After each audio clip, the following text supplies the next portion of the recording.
welcome the one and only Kelley Tenny to the stage as we get ready to kick off the first official Scale with AI Summit session of August 2025. Kelley, so good to see you. Hi, everybody. It's so good to be back and see familiar names and all the things. And you guys know I will not miss a summit, any summit that Darby runs. So I'm super happy to be here. And today, actually, I'm really excited because I feel like I get to talk about something that like merges all of my worlds together, which is really around using AI in education. And as Darby mentioned, I've been a part of the summits and a part of Gen AI University in that world for so long. And Darby and I had the opportunity to work together and teach Write. We actually created a curriculum and taught a class for UC Berkeley, which is awesome because I am also a college professor, right? And so one of the things that I do is I teach at a university and I have a master's in curriculum and education. And so it's really fun for me to be here today to talk about how AI can change from the educational space. And I want to start off by just empowering everybody to understand that all of you are educators, right? And so I want to make sure that if you're hearing this, like, oh, education, I'm not a teacher like you, I don't teach college, all the things. Trust me, like you're an educator, right? So anybody who teaches anything, which is what we all have to do to some extent in our business, it educates. Okay. And so when it comes to education and how we can leverage AI, I'm going to share a little bit about how it's changing traditional education, because I think that's really important. And that's something I'm doing when I wear my professor hat. But I also want to have everyone lean in and recognize, like, how does this relate to all of you when it's time for you to write educational content? Because back when Darby and I taught that course for UC Berkeley, which Darby, I don't know if you remember, it was before ChatGPT even came out. I think it was like a month or something after it did. It Totally. was still like so clunky and stuff Yeah. was, breaking all the time. And we were still trying to figure out how to work that with Jasper. Yeah. Yeah, yeah. Well, and when we wrote the course, which was before the school semester started, there really wasn't Chat GPT, and we kind of did this like, oh, this new tool came out, and we haven't even written it into the course yet. But I bring that up because we founded this concept of AI in business, which is what the course was for, and there were four pillars.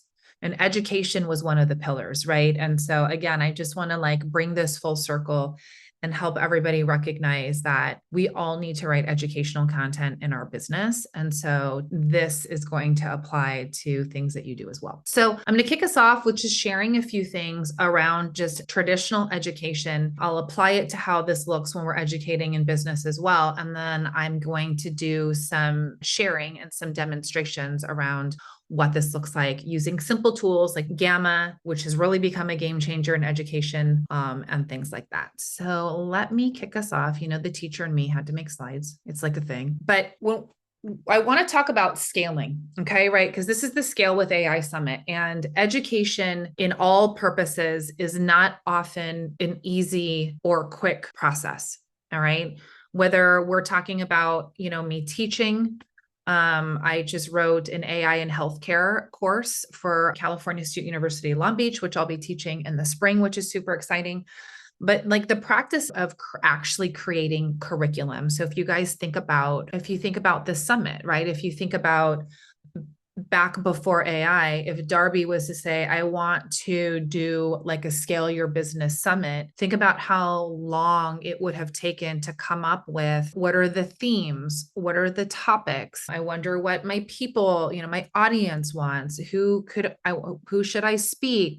Like all of that was just an organic process that people had to actually think about. And anybody who's run a summit before AI will tell you just how long it takes to even just plan the concepts behind a summit so that the sessions are logical and they fit together and things like that. So when we're talking about scaling in general, AI is really going to help in that piece. And I'm going to focus on tools like Claude or ChatGPT. Claude was being iffy this morning, so we may use ChatGPT, and Gamma, and how just two simple tools can transform learning. Now, I do want to say these are not the only tools you can use, but I also know from the educational perspective, if I come on and talk about 50 tools, then it just becomes overwhelming. So I really wanted to try to like hone in, especially since Gamma has always been such a big part in doing sessions here at the Scale with AI summits. All right, let's talk about just education. And I'm going to bring this back to the traditional world because maybe you have kids that are in school or you've got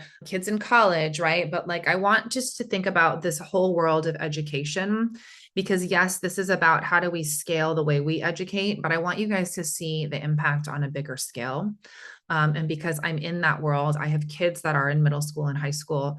This is going to be a game changer. And I think this is something that we're going to see and hear a lot more of. So from the educational perspective, teachers have a lot of pressure. In fact, if anyone on here has kids that are in a public school system or they're in the K through 12 system, I'd love for you to just comment in the chat and see who we have here, but even at the college level, there's a lot of demand on teachers. We're going through a time right now where there's a lot of funding that's being limited. Woo, 10th grade twins. Rosie, mine is a 10th grader too. She starts next week. But there's a lot of pressure, right? Like education, our educational world isn't perfect. Everybody likes to point fingers, but the truth is that we don't have a lot of time and resources that are dedicated to education anymore, especially public education. And part of that means budget cuts. And when we have budget cuts, that means more students, less teachers. Okay. And so what we see is that educators are already stretched thin and they're trying to do more, even though they have less time and they have less resources. There's also a demand that we see, and this is true for all of you, so I want you to listen to this carefully. There's a demand for personalized, engaging learning, okay? Whether you are a classroom teacher or you're somebody who runs workshops where you're trying to teach your clients how to do something, we know that the most effective way to learn is when we have a customized educational experience, okay? And that's because everybody has individual needs and learning styles. So if we take this traditional education, we've got kids in the classroom that have learning abilities and learning disabilities. We have kids in the classroom that don't speak English as their first language.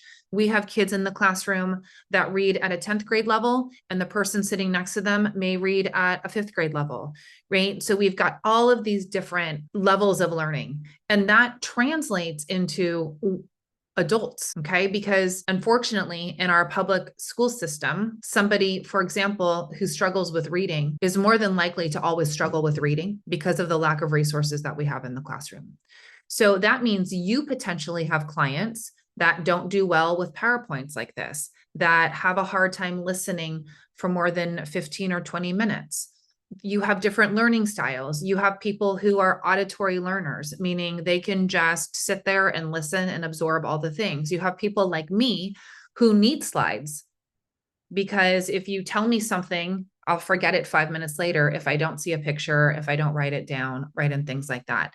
And so even when you're doing your educational type of trainings, workshops, presentations, webinars, you want to think about how can I create things that are going to be friendly, whether I've got a visual learner, an auditory learner, someone who likes to read, somebody who's hands-on, somebody who needs a demonstration. And back in the day, you had to do that all yourself. Okay. I'm going to date myself a little bit, but I started teaching in the public school system in 1999, right? So that is 26 years ago. And in 1999, if I wanted to have a lesson that spoke to all of the different types of students in my classroom, I was creating that lesson from scratch by hand at my desk, right? And now that we have AI, we can really start to leverage this. And the other thing that we see in education is there's just like a lot of burnout, right? And Rosie, you may know, you could probably ask your twins, anyone out there who's met a teacher lately, teachers are tired. Okay. And that's because of that kind of demand. So I hope you can already see like what the educational system is up against and how that might equate to leveraging AI and having AI really being a game changer. And again, I want you to think about yourself. And for anybody who's been in business for a long time. I'd love to hear, type in the chat, like how long you've actually been in business. Many of you probably do remember if it was time for you to host a webinar or do a masterclass, you spent hours, maybe days or weeks on your slide deck, right? And so 2018, yeah. So that was 7 years ago, obviously way before AI. Darby, how long did you used to spend on slide decks? I mean, it would take a long time, and like a lot of times I would just not do it because it's like I don't want to spend the next few hours putting this Totally. together into whatever that means. It just a lot of times just wouldn't happen, but often Yeah. would take a lot longer than would be ideal. Yeah, yeah. I mean, I think even if you think about speaking, anybody who's done speaking where they said, you need a slide deck, I'm with you. I'd be like, oh man, it's going to take me hours to just put a few slides together. And sometimes my slide deck maybe would only be a few slides when in reality it should have been 10 or more. But I was like, I don't have the time to build out all of these slides. Oh yeah. Or yeah, Connie, 23 years, you're hiring someone to do it, right? You're paying somebody else to do it because it's so time consuming. And with AI, just across the board, it's not just a shortcut, right? It's actually a multiplier. And so what we can see is we can create a lot more with a lot less time. So now we're not just talking about, oh, well, my 10 slide deck, it used to take me 2 days. And now with AI, it can take me an hour. In an hour, we can create 100 slide deck, right? So it's not only helping us save time, it's a multiplying the amount of content that we can do. We can also personalize learning. So instead of saying, what am I going to do for the person on the webinar that's going to ask me for a demonstration? What am I going to do for the person on the webinar that's like, do you have a handout or notes, right? What am I going to do for the person on the webinar that's like, can you repeat that? Because they're behind the scenes struggling to write things down. We can now provide things like that with a lot more in a lot faster time. And so this really amplifies what we can do globally. And again, I want you now to like put this back and think about public education in the classroom. In my college classroom, this allows me to tailor materials for my students without saying, gosh, I wish I had time to make a handout, but I didn't have time. So now I have to go teach my college class and have this slide presentation. But now for anybody who could have used a handout, I don't have that. Right? Yeah, lots of people learn better from the PDF because what we know is in education, micro learning is the most effective, right? So 12 to 15 minutes of content. If you think about traditional education, even a lot of these traditional webinars and master classes, how long are they? I taught a college class over the summer. It started at 4 p.m. and it ended at 6:45. So we're talking about a 2-hour, 45-minute class once a week. Some of my classes in college, the shortest ones are an hour and 15 minutes, right? So if you think about why people learn better from things like transcripts and resources and PDFs, it's because we as humans don't have the attention span. You could be the most focused, most concentrated person, and your brain just biologically shuts off and takes a break every 12 or 15 minutes. That's why you think about what's for dinner or what you have to do in the middle of a master class, or like, oh, I forgot to text my kid, right? And that's why we have all of those things, because our brain just naturally shifts. So the two tools that I want to really focus on that can change the game are tools like Claude or ChatGPT, okay? Because they can really help us draft educational content. And now AI, Darby mentioned back when we taught the class with UC Berkeley, AI was really clunky. In fact, I tell this story a lot. Like back when ChatGPT came out, my son, who was a fourth grader, had a word problem that he didn't understand.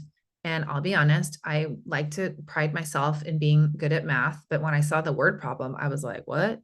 Like, I was like, I don't know. Like, I don't know if this is the right answer. And so I was doing it. I was getting one answer.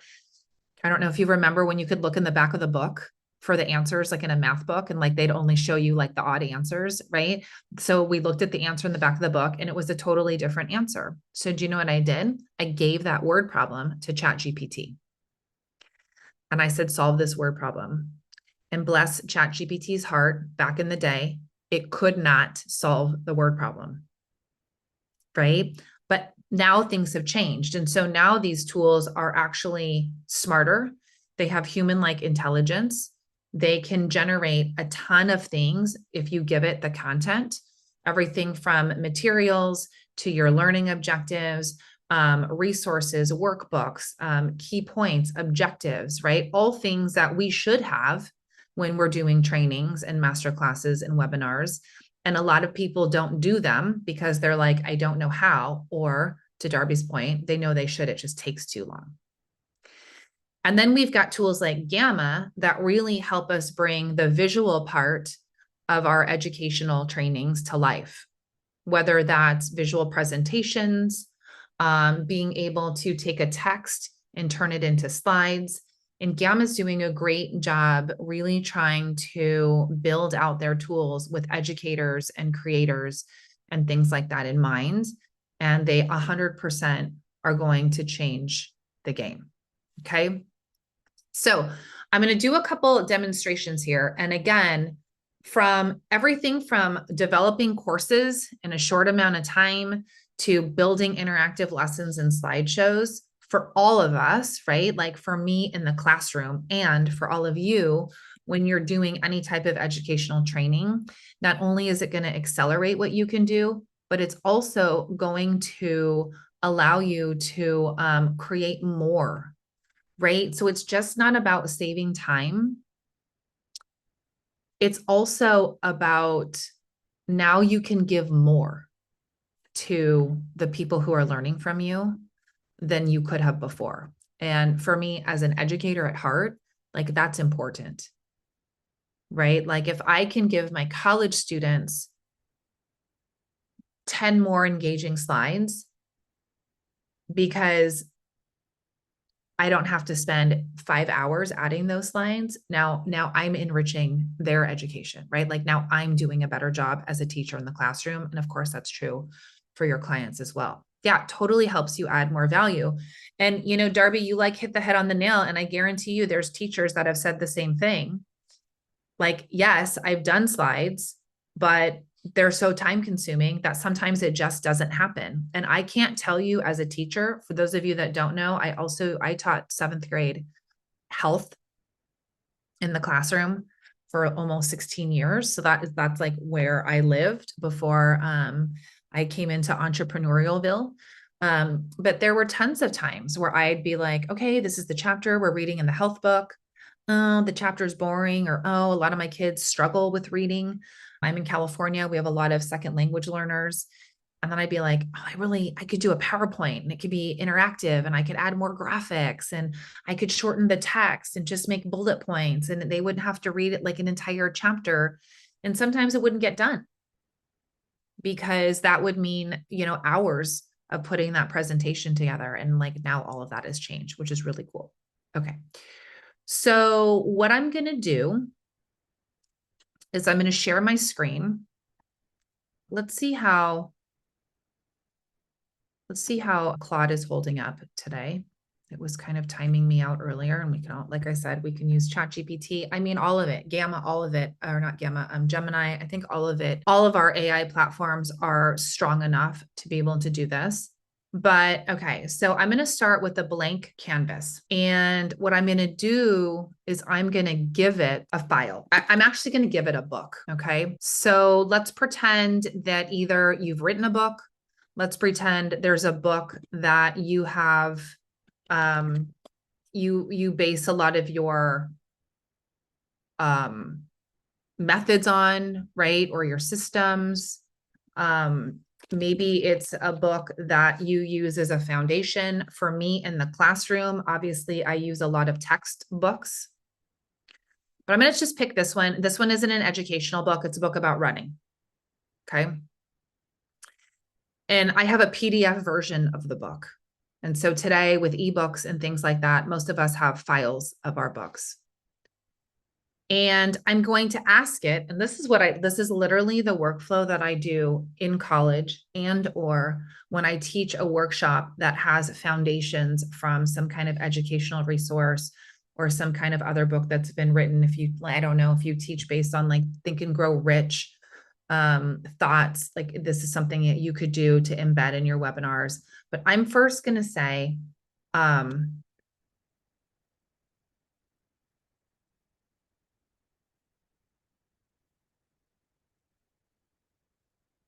okay, so first, let's say I'm given a book or I have a text and we're busy entrepreneurs. We don't have time to sit there and read it page by page. Sound familiar? Any of you ever got a book? Maybe you got a book this weekend because there's a lot of books that have been given away this weekend. You're like, oh God, I'm sure there's a lot of like gold in that book, but I don't have time to sit here and read that entire book, right? So with tools like this, you can actually upload your book files and just have it break it down. Okay. So you can have it break it down.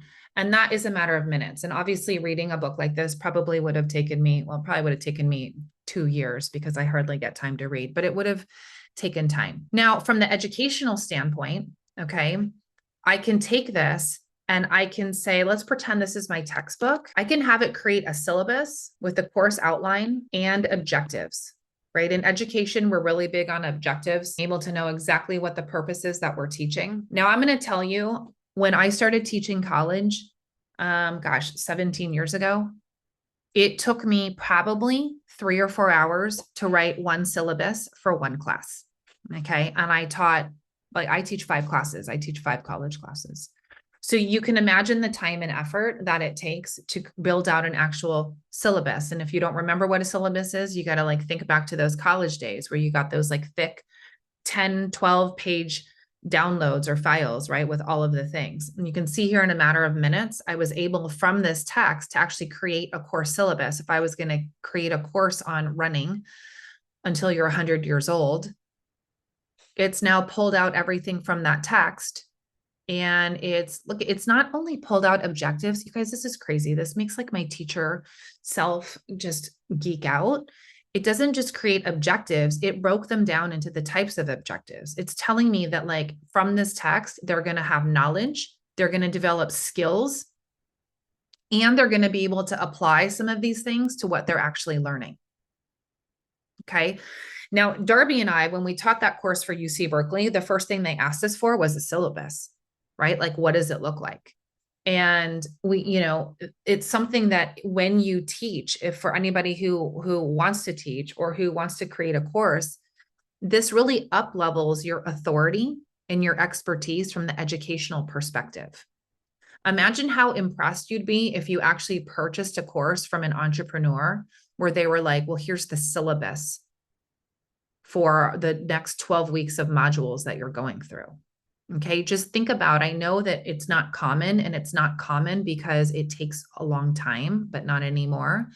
But think about how that alone up levels the type of education you could provide if you're a course creator, if you've thought about building out master classes. So many people are building like learning academies and things like that. The other side to this is that with that course, Darby and I actually got it approved for continuing education in Florida for realtors. And so if you're somebody who's thought like, wow, it'd be really cool if I could get this approved by accountants so that they have to take a course like this, but they get continuing education, a syllabus is 100% something you need. And now it's something that everybody can do thanks to AI. So it's built out my entire syllabus. It's telling me what I should teach each week, right? And things like that. And obviously, again, and now it's even telling me if I wanted to write a test, this is what that could look like. Okay. And here's where the fun really starts. Now, and this is where you guys are going to be able to see a lot of value. I can literally take from this text my outline of week 1 and ask it to use the text, use what it's telling me to focus on week 1, and create a slide deck. Okay. And yes, Gamma can create slide decks for you, but I'm using this workflow because what we're going to leverage is we're leveraging it, actually taking it from the book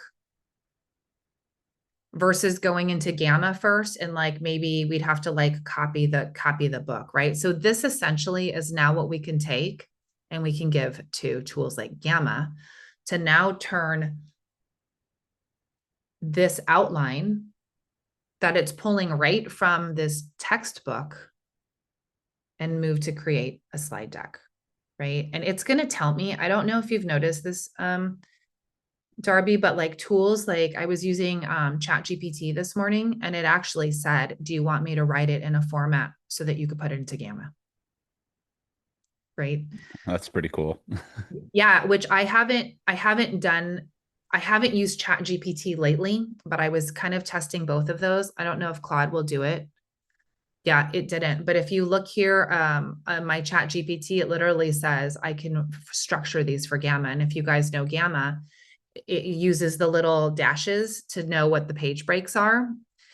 If I pull this from Claude, I have to go and put my page breaks in, right? But ChatGPT is already recognizing tools like Gamma, which was cool because it was literally like Gamma ready slides, which I haven't seen. Something I noticed in the time leading up to your call, Kelly, was that I had used an outline inside of a Google Doc that we had put together, and Gamma was recognizing the headers like H1, H2, H3, which Mm, if Claude is actually, if when you copy and paste this, if Claude is doing that and might not be saying it, it might still like operate the same way. And I noticed it's Gamma is analyzing the headers to understand where the page breaks are going to be. And so I think it might still operate the same, but chat might just be giving a little bit more context as to how that could be used. the weird thing about chat, and I'm interested to hear some of the sessions from Gamma, is that chat actually said, um, you can upload, would you like this exported or uploaded straight to your Gamma account? And I don't know if anybody has seen that. And I don't know if it was just like hallucinating or if that's actually a thing. But if you like look here in my chat, would you like this exported as a PDF, PowerPoint, or uploaded straight to your Gamma account if you connect it? Yeah, I think it's a hallucination for right now. I've had it say the same thing for like Okay. Notion or some of the other platforms that maybe it will get there. Um, I was but like, hey, I'm all for it. Like, if that becomes a thing where now I can say, okay, connect to my Gamma and just put all of this in Gamma, like, well, I'm and I gonna see I'm and I gonna see tell them that that's what ChatGPT is doing, and so maybe that'll be one of the next features that that Gamma builds out. well, I do know, and Grant calls this out perfectly, is that Gamma now, this is very recently, like in the last few weeks, I think, now has an API so that you can upload with a workflow via an MCP, which means there are some creative ways that you could go about building out these workflows. And something maybe we can dig into a little bit more with the team at Gamma here this afternoon. Ah, yeah, awesome. And MCP for context, so we don't get lost in the acronym sauce, is a model context protocol, which is a way for these different AI tools and platforms to talk with each other, similar to how you would with an API. We do have some introductory videos on MCP. Roger Campbell II did a great breakdown of the last summit for those that are interested in learning a little bit more about how to start understanding this tech. But a lot of tools are making it more and more accessible nowadays, like Claude, like ChatGPT, to be able to interact and engage with all of your platforms from one interface. Mhm. Yeah. So it's so awesome. But even still, right? Like if we're going to keep this simple, because here's the thing, like when I think about this, and I'm a huge advocate at my college and even with my kids' school district to help teachers leverage AI. I have to understand that most teachers and educators aren't savvy with how AI works. They don't know about API, right? They don't have the thing in place. And so, I always stick to this really more simple process. Um, And I know there's going to be more and more capabilities that are coming out for us to, really kind of link those things together. So I'm going to just grab this copy, right, of my outline that it's been broken down straight from a textbook, which now means that we are able to get around, and this is important in education, we're able to get around that fact checking piece, right? Like now that you can upload textbooks, ebooks, like if you have a chapter of a book you write, I have so many clients where they're like, I want to create a course on my book. And I'm like, if you have the PDF of your book, we can create the course like that. Right. And so, that's a really big thing is now we're just able to create quality content that we don't have to really worry about. So I'm going to jump now to Gamma, right? And I'm going to go back. And now I've just taken this, you can see my presentation here. I'm going to just take where am I seeing this? My outline. I'm going to use paste in text. And I'm going to tell it I want a presentation. And that presentation, now we know, came right from the textbook. And I'm going to say, just preserve this text. Okay, so we have the ability to filter. Do we want it to just generate some notes? Do I want it to build out this outline? Do I want it to summarize, right? So I could have taken a full document and moved from there. When you choose to export to PowerPoint.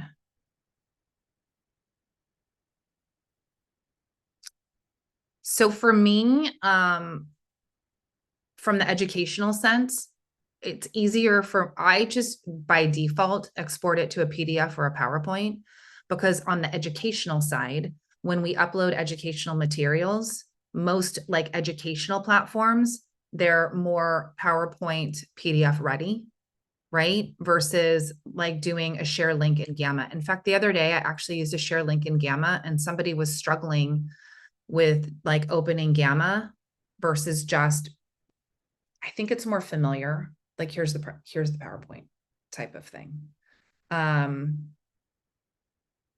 Yeah, that's why I do it. And it could be my teacher brain. Yeah, I was just curious for like preference because some people don't work in PowerPoint at all. Some people use Gamma as an alternate to it, but Gamma also integrates with PowerPoint and Google Slides. But I think for a lot of educators are used to PowerPoint as well as doing it. So there's definitely a use case for getting started in Gamma and then also exporting out of it. Yeah, well, and what I've learned is if I go and create a presentation from Gamma and I'm speaking or I'm teaching, if I don't have Wi-Fi, right? Like I know that I can open a PowerPoint presentation on most computers, or I can read a PDF on most computers. I have been in situations where I can't click a link to open something. And so just dealing with technology from an educational perspective, to me, it's always the safest bet is like, anywhere on any computer, you can open a PowerPoint or a PDF. So that's the other kind of default that I go to. I mean, how many of you have spoken at something and you're like, oh, shoot, the Wi-Fi didn't work, or, oh man, I can't connect this. And so I just know if I've got a PDF or a PowerPoint, it can be as simple as, well, can you just email that to me? Or I can open that up. Most people can open those kinds of things. So I'm choosing this to preserve the text. This is probably something that you've seen before, right? For anybody who's used Gamma. It did, Darby, kind of recognize those headlines like you were talking about, and it put them into different cards. So you were spot on with that. In that Gamma can start to read these different headings, and it's being intuitive enough to decide where that's going to get broken down. And then now we can just click generate. right? And now we've got our PowerPoint presentation. Yeah, totally, Grant. It's just always that like being prepared, right? It's like that nobody wants to be anywhere where we're like, oh shoot, I can't access my thing. And so I think it's just a good preparation kind of fall proof. So now you can see here it's generating my slides. It's preserved the exact text that I wanted it to preserve. That's what's great about Gamma is you can say, yeah, use AI to kind of fill in my presentation a little bit. Or you can just say, I'm pretty secure with my presentation. In this case, I wanted my presentation to be right in alignment with a book. And so I was able to preserve it. And that's one of the great things I think about Gamma is that you have that option to say, help me out a little bit, or don't do anything, just take what I've given you and build out my PowerPoint presentation. And of course, we have it in minutes, and we've already established how long this ideally would have taken if we were to do it by hand. In full transparency, as a teacher who's probably created a bazillion slide decks, even things like this would have taken me forever. Like I can put a slide deck by just manually without AI together pretty quickly. But when it comes down to like just the dynamic of visual, like putting something like this would have taken me forever to put in a PowerPoint presentation or a Google slide. Things like this, where I'm like, oh, I want check marks in one column, and then, it'd be cool if the quote was off to the side, but then I want this, like things like this, just the formatting of the design. We really are at an advantage with some of these tools.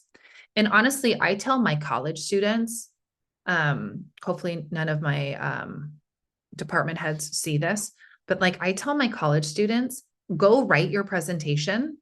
I tell them, do not use AI. Like go write your presentation, but then put it into Gamma and just let Gamma create your slides for you. Because in my mind, like I'm not here to make sure they can actually create a PowerPoint presentation, right? When they're creating a presentation, it's on content. And so my students are always like, really, Professor Tenny, we can like use AI? And I'm like, to create a slide deck that's going to save you hours, 100%. Like I'm all for that as a teacher because students are just as stressed and burnt out too, right? And I tell them it's got to be your words. Like you have to write it. Don't let AI write it.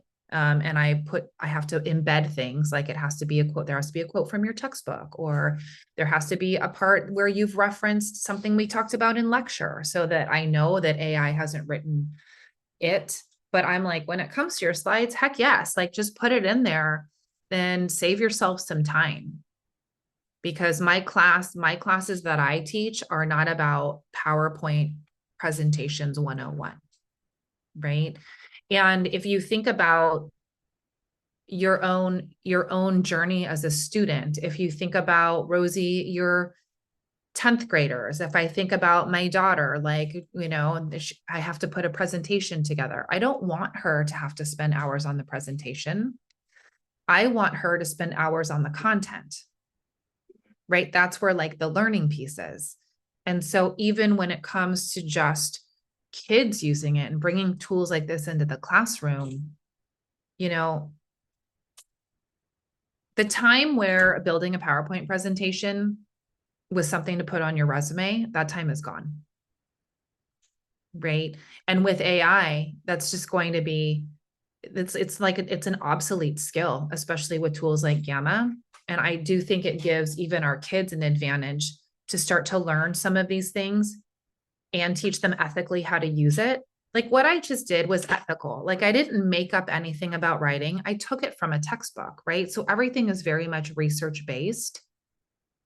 But now I'm saving time on this presentation piece, which means I could I can go and I can be with my students. Maybe I can actually read the textbook, right? Like I can maybe potentially go and create now a worksheet, right? So now if I'm like, okay, I've got this presentation, cool. Like I said earlier, I've got students who might want to take notes or who might need a workshop or worksheet. Now I can ask.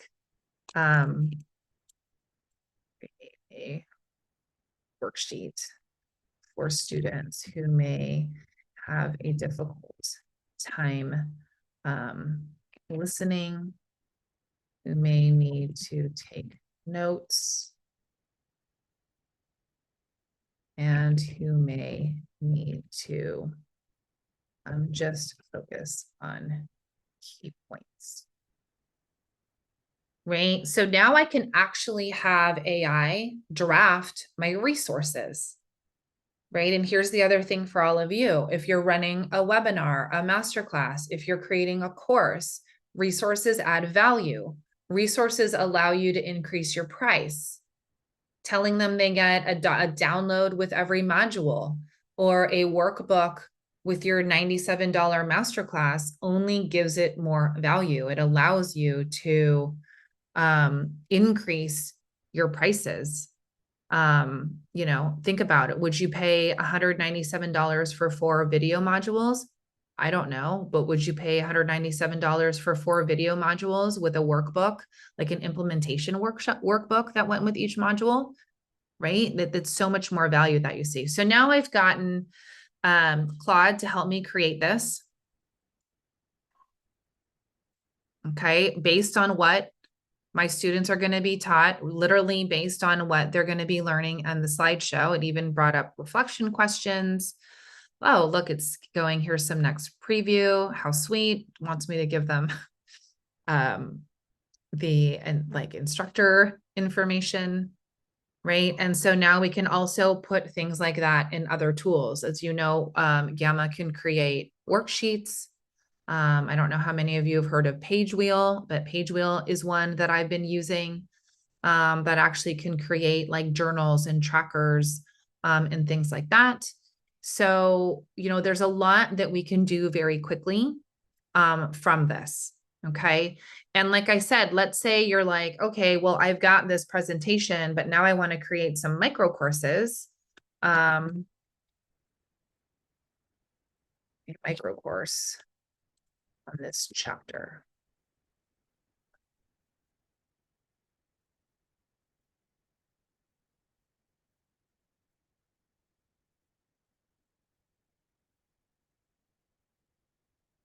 So you can even take whatever you're working from and now say, okay, like now what if I wanted to not just do this in my classroom, but this is really valuable. And I think in my own business, I can turn around and create a micro course, or maybe I want to create a course for my students that they can watch this after. Right now you can take the full thing and have it actually plan and script videos. So you've got just from one piece of text, you've got presentations, you've got a syllabus. If you're creating a really long course, you've got ideas for micro courses. If you want to do smaller courses or mini courses for lead magnets, you guys can obviously see like the potential here. And again, the difference is that we're really talking about creating like educationally sound material. Right. So yes, I could go to ChatGPT and I could say, hey, I want to teach us something about running for older people, and it's going to pull the thing.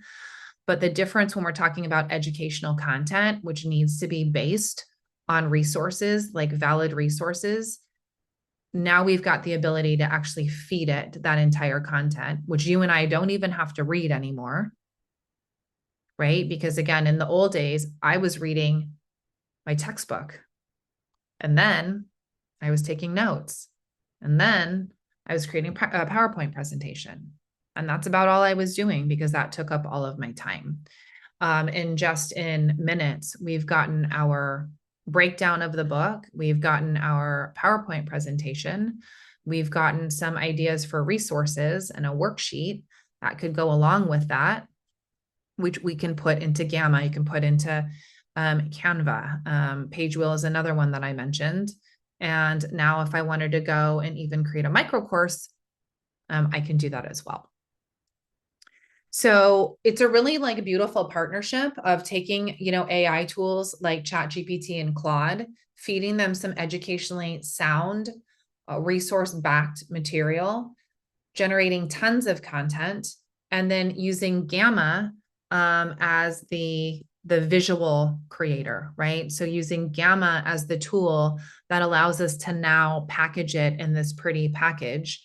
And with Gamma, you can put links in there, you can like embed things, right? And then that just brings your PowerPoint presentation to life. Because in a visual world, right, and especially a world of AI and video and things like that, a lot of things still call for those kinds of presentations. But now it's like, how do we up level them so that they don't look like they came from PowerPoint? Or how do we create them so that it looks like we spent years in PowerPoint, but we actually really didn't? And Gamma is kind of that piece for you. So it's super exciting. Again, you can see just from the concept of education and traditional education, how this is a game changer for teachers, but also for all of you who write and create educational material. I think that is also something that all of you can leverage when you're doing those educational types of trainings.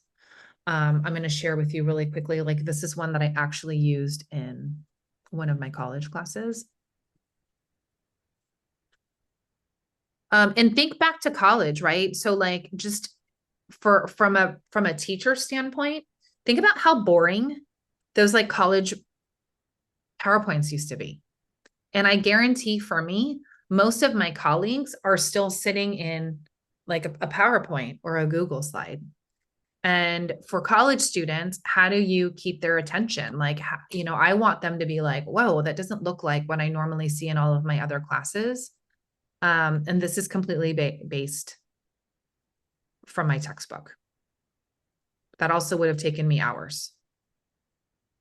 Um, On that note, just had a question come through. How do you see textbooks changing? well, I can tell you what's happening right now, and this is what I'm seeing in my own university. We're moving from a textbook to what they call like an accessible text, and essentially it's an ebook. So most colleges are just moving from the old textbook to the ebook. And obviously, for environmental purposes as well as CAS purposes, it's just that's the smart thing to do. Kids don't have to pay $100 for a textbook anymore. They pay $49 for this ebook. I think, Evan, what we're going to see, especially with AI, and when we get into things like VR and AR, we're going to start seeing like interactive texts. I actually consult with a company who does augmented reality. And one of the things that they're working on is getting into education. And so they've got, you know, like you can use your phone and like an AR model of a heart will just appear. And then they're trying to figure out, well, now that we can have any student with a phone, we can throw those old plastic heart models away. And now a heart model can literally appear like on their desk in like in AR, and they can manipulate it so they can like use it to turn the heart, to turn it upside down and look at different angles. And then this company is trying to figure out, how do we create lessons that go with that? So if a school were to bring on this, can we provide lessons of what they would do with this AR? And I think that's what we're going to start seeing also with that. Teacher created ebooks, textbooks. I think, Evan,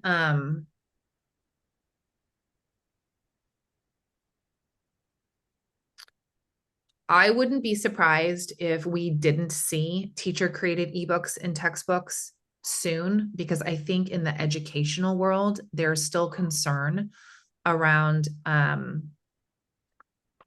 like AI generated content.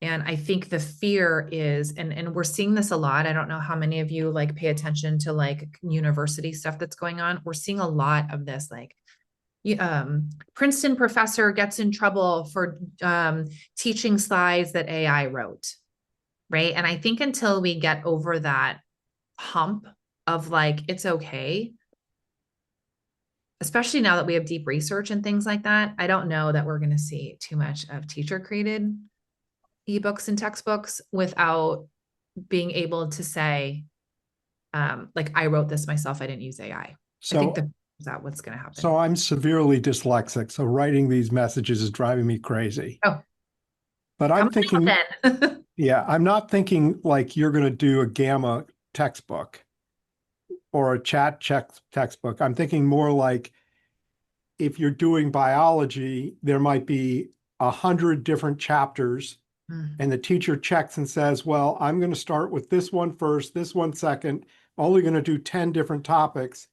And then it custom builds a book for me based on not AI, but true content, but custom and in the right order so that the students only see the things they need to see for my class based on my syllabus. That's what Yeah. I was thinking, not you would literally create your own book from scratch. Okay. Yeah. I think that's definitely going to happen. That process already happens behind the scenes. And right now it's textbook companies that are doing that. So like every semester I get an email from a textbook company saying, if you want to put all of your resources in one book just for your class, we can help you. And of course that means they sell the textbook, they make money, right? So that's a whole thing. I think AI is going to completely eliminate that. I think those textbook companies, I would assume they are already using AI, but I think when that becomes mainstreamed and teachers are able to say, like I just showed you, like here are my 10 books that I use. Take chapter 1 and 2 from here, chapter 3 and 4 from here, reference this and take chapter 7 and 8, put it all now in one new ebook for me. I'm pretty sure like Claude could do that already. So yeah, I have a feeling that's not far around the corner. Thank you. Yeah. Thanks for asking. Do I have an opinion on the dead internet theory? I think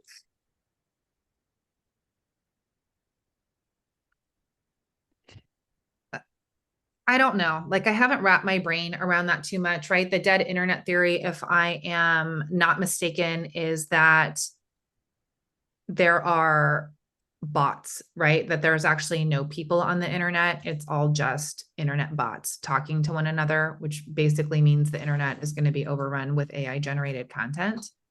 Um, You look at LinkedIn today, it's not far I off from haven't that. really. Well, you look at like the comment section in like LinkedIn or on Yeah. socials, and people are writing posts that's clearly AI generated, and then commenting with clearly AI generated responses, and then following up to those comments with AI responses. And then, I mean, you've seen like some stuff that's come out recently about bots flooding Reddit to like Mm, steer the conversation or narrative or provide facts or misleading information, but people are unaware of it. And so I think that's, I don't know, it's an interesting theory that, I mean, there's probably some aspects of it that are very much true right now. mm, But I think it's going to drive people to more like intentional communication and curating their own content with people that they trust versus, you know, yeah. having a megaphone that gets your content out there to 10,000 AI bots is like, is that really doing you any good? Yeah, yeah. And I think from the grant, I think from the educational perspective, like as a teacher, that makes me obviously it changes the way kids can actually do research, right? Because most kids today, they go to the internet. We tell them, go to the internet, find some valid resources. Like I literally, when I taught middle school, I taught my students, this is what a valid resource is on the internet.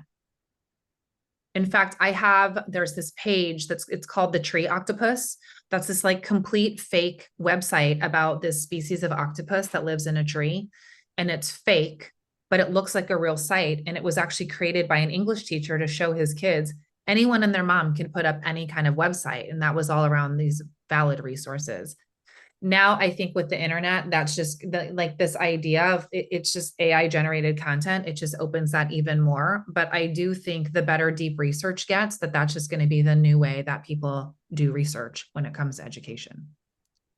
So it's going to be interesting. And obviously things are changing, but it's super exciting with all of these different things that are coming out. Even I'm even creating a course right now for an academy. Bless their hearts. They've just sent me like 50 presentations that they've done. It's a lawyer, and they're like, we want to create an academy because they want to preserve their legacy. And we're using tools like Descript and HeyGen to just crank out their courses. I'm like, do you care if it's AI generated? And they're older, they want to retire. The husband's like 82 and he's dealing with dementia. And so they're like, we want to preserve his work. And so like, I'm going to be able to get this up for them probably in like weeks. And that's really cool too, when you think about educational content. And Les Brown is one of my clients, and he came to me for the same thing. He's like, I've got so much work. I'm not spring chicken. I want to preserve what I've done. And AI completely changes the game for people who maybe can't be on camera, or have a ton of content that they want to get out there so that it's preserved. So even with those kinds of video tools, I think it's changing the game for AI, which is super cool. Because then everybody else just has time to do what they're here to do, which is one-on-one, build relationships, serve their clients, be a human, and not be bogged down. So.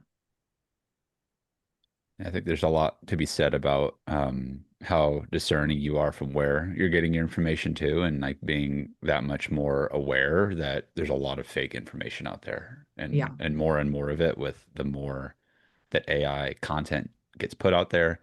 As many pros as there are to a lot of these tools, like there's also like the opposite side of the spectrum where people use it for more nefarious purposes. And, we have to be aware of that. And I think it's probably something you're having those conversations in school, or more schools are having them now, with how are students getting their information? How are we, being aware of who's on the other side providing that information? And when you find those trusted sources, I think personally, in an opinion, is that we're going to see more people that don't mind as much that it is AI generated if they know and they trust that it's a Les Brown certified thing, even if it's AI avatars or people that are generating it, Yeah. to preserve a legacy. But the source that you're getting it from, and if that's trusted and verified, and that sort of thing, important to keep an eye on it. Yeah, which is why that's my workflow, right? Like that's why we started with an actual textbook, and we didn't just jump in and start having AI create things. And the other thing is, I just actually accepted a position to head up a committee for the entire California State University system on ethically using AI. Like they have to create a policy now for teachers and students, because AI is here. But around the guidelines around what is ethical usage, how do we create that? How do we ethically roll out AI? How do we find tools that we're giving to students who are enrolled in the California State University system to make sure those tools are ethical and valid? And so it's here, like the conversations are happening, and that ethics and that validity is certainly top of mind for universities, because, if they didn't care, they wouldn't be forming committees around it. So I think that's spot on with that piece. And like I said, if my students created an outline because they took textbooks, it's what they would be doing anyways, right? Like think about the old school days of like when you researched and wrote a paper, you pulled from 5, 6 different textbooks. Heck, some of us completely just plagiarized and copied sentences. Like I know that was probably things I did in high school. But now we have AI to help us do that. And it's, that's a big piece when I hear educators talk about like, oh, kids are gonna just pull from different books. And it's like, well, that's what you do anyway. That's what like a research project is. You send kids out, you have them look at 5 different books, and you tell them to compile everything and put it in a paper. So it's funny how just that fear, that thought of the unknown around AI kind of shifts it. But if you look back, it's really just same thing. It's helping people scale their time. So. Well said, Kelly. And thank you so much for You're tuning in with welcome. us here for the Yeah. spotlight session on Thank you. AI and education. Thank you so much. And if you guys like this content, like, comment, share, and make sure you're subscribed on YouTube and our community so you can be in the know for what we're covering here in the world of AI and innovations in that space with experts like Kelley. Thank you so much, Kelley. A special thanks to our sponsors for making these events possible. First and foremost, Gamma, bring your ideas to life with Gamma. Pickaxe, create no-code tools, productize your workflows with Pickaxe. SideHustle, productive play from the boardroom to the classroom, productive play for entrepreneurs, and Market Sauce, our strategic AI integration service to help businesses launch, grow, and scale with AI.